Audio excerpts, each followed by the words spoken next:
May bad credit ka ba? Lagi ka bang declined or denied sa iba't ibang mga inuutangan mo online? Sa Besh, hindi ka nag-iisa. And good news, kasi may mga loan apps pa rin na pwede sa'yo. So let's talk about it. So hello mga ka-interview! Ako ulit si Yana at sa episode nga na ito ay pag-uusapan natin ang mga loan apps at lending companies na tumatanggap ng borrowers with bad credit. Kahit may negative records ka, may chance ka pa rin na ma-approve agad. Yes, instant approval pa rin ito kahit may past due ka o wala kang traditional credit history. Pero syempre, may pros and cons kaya dapat inform ka. Unang tanong, ano nga ba ang bad credit? Diba? So kailangan nating malaman yon.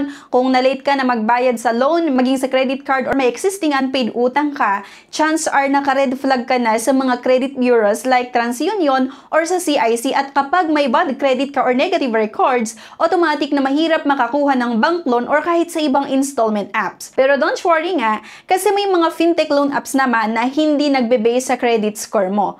Guys, wait lang ha. Quick share lang ako. Alam nyo ba na pwede kayong mag-apply online ng personal cash loan at credit card sa Union Bank?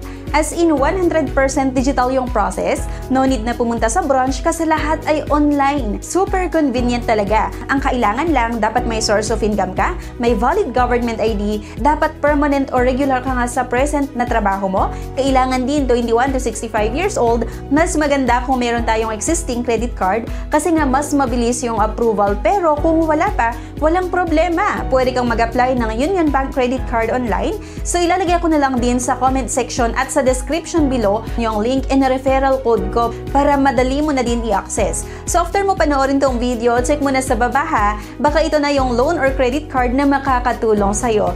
Promise, legit to.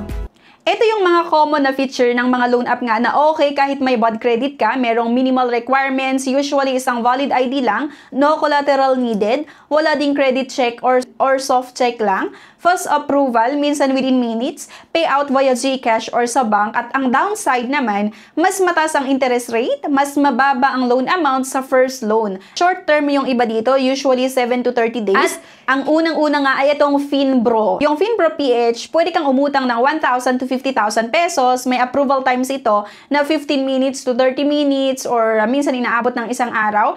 Ang requirements lang dito ay valid government ID, yung phone number mo, at syempre dapat meron tayong source of income. So si Finbro nga, very popular sa mga first-time borrowers kasi nga kahit may history ka ng unpaid sa ibang apps, pwede ka pa ring ma-approve, lalo na nga kung consistent ang information mo. At ang maganda, may option na installment payments up to 12 months. Pero syempre para ito sa mga reloan borrowers.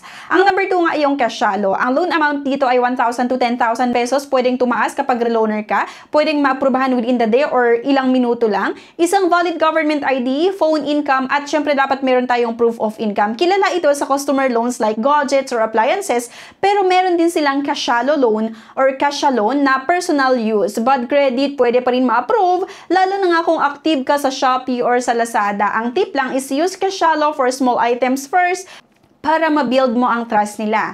Ang number 3 ay yung Tala Philippines. So, pwede kang makautang dito sa Talahan ng 1,000 hanggang 25,000 pesos. Approval within 5 minutes or hanggang 30 minutes. Ang requirements nga lang ay isang valid government ID. Short survey lang ito ha. Dapat meron tayong valid ID nga. At si Tala, sobrang bilis din mag-approve niyan. Minsan 5 minutes lang, lalabas na ang result. Ang galing talaga ng Tala ha.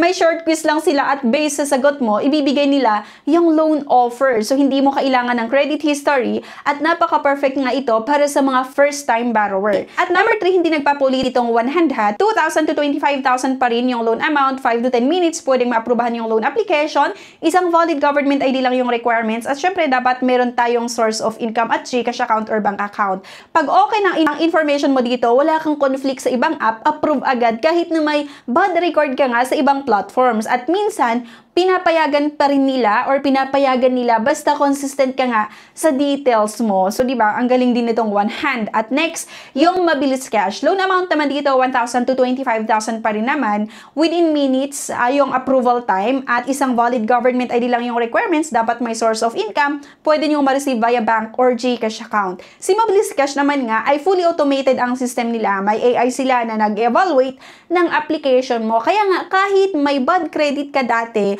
basta may capacity ka na magbayad or may capacity ka to pay, approve ka agad. Basta kompleto nga ang information mo, mabilis silang magbigay ng resulta. Okay, hindi nga nagpapahuli itong Cash Express. So, yung Cash Express naman ay makakautang ka ng 1,000 hanggang 20,000 at pwedeng maaprubahan yung loan application mo 15 to 30 minutes lang. Si Cash Express naman ay sobrang dali rin mag-apply ha. No credit check, kaya okay sa mga taong may past due o blacklisted na sa ibang mga pautangan. Ang catch lang ay medyo mataas ang interest kung hindi ka magbayad on time. So, may mga option din naman itong Cash Express sites. Either gusto mo ng short-term loan or mas mahabang payment terms. So, ito yung mga tips, di ba, para tumaas ang chance na ma-approve ka kahit meron ka ngang negative credit history. So, gumamit nga tayo ng Active GCash or bank account at siguraduhin lang natin na consistent ang details mo nga sa ID at sa form, maging yung contact information mo. Mag-apply nga lang tayo sa isa lang muna at huwag sabay-sabay. Bayaran on time ha, kahit maliit lang para ma-unlock ang repeat loan. Screenshot mo lagi yung contract at terms para may record ka. Okay? So, isang reminder lang ha, about high interest mo. Disclaimer lang to mga ka-interview ha. Yes, these loans are helpful, okay? Or makakatulong sa atin. But, mataas ang interest rate, pwedeng 10 to 40% monthly. May short term lang to ha, kadalasan 7 to 30 days, tsaka lang tataas pag repeat borrowers ka. Kaya delikado kung paulit-ulit kang uutang at hindi ka makabayad. Kung maglo-loan ka, make sure na may pambayad ka on or before nga yung due date. Red flags ito. So, ito yung mga red flags to avoid this scams alert. So, huwag tayong basta-basta magtiwala sa mga, kunwari nagpapautang online. Ang una, sa mga nanghihingi ng processing fee bago i-release daw yung loan proceeds. So, scam po yan. Nagpapautang daw sa Telegram o Facebook group na hindi registered. Mga walang SEC registration, yung hindi nagbibigay ng contract or loan agreement, lagi mong i-check sa SEC website kung legit ang lending company. So, quick recap lang tayo mga ka-interview ha. May loan option kahit may negative record ka. Trusted apps ngayong Finbro, Cashalo, Tala, 100, Cash Express. Approve minsan within minutes or minsan inaabot ng ilang oras or isang araw. Pero dapat responsible ka nga sa pagbabayad. Always check natin or lagi natin i-check sa legit source and avoid scam offers. Kaya kung gusto mo pa ng ganitong content, huwag mong kalimutan nga na i-like, mag-comment, subscribe, at don't forget to click the bell icon dyan sa baba para maging updated ka sa mga susunod na videos. So again mga ka-interview, important disclaimer lang ha, ang content na ito nga ay para sa informational at promotional purposes lamang. So hindi po ako financial advisor ha, at lalong hindi ako substitute sa professional financial advice. Basahin yung mabuti yung mga terms and conditions ng loan apps na inuutangan nyo bago kayo mag-apply. At syempre, a responsible borrower, siguraduhin mong may budget ka sa utang na kukunin mo. So hindi ako liable sa anumang desisyon na gagawin mo pagkatapos panoorin nga o basahin ang content na ito. Ingat sa utang, iwas sa scam at always think smart bago mag-loan. See you sa next video. Bye!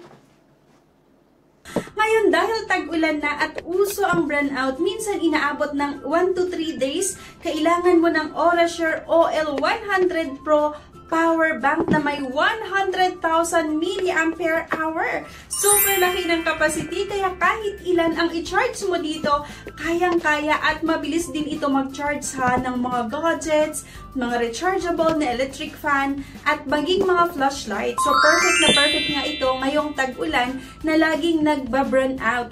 Ito ay kaya niya 1 to 3 days, kayang-kaya, pwede pang mas mahigit sa 3 araw. Depende syempre sa mga i-charge natin. So, marami siyang port na pwedeng pag-charge-an. Perfect na perfect ito ngayong tag-ulan. Sunod-sunod na naman yung mga bagyo, kaya kailangan nyo ito mga mima.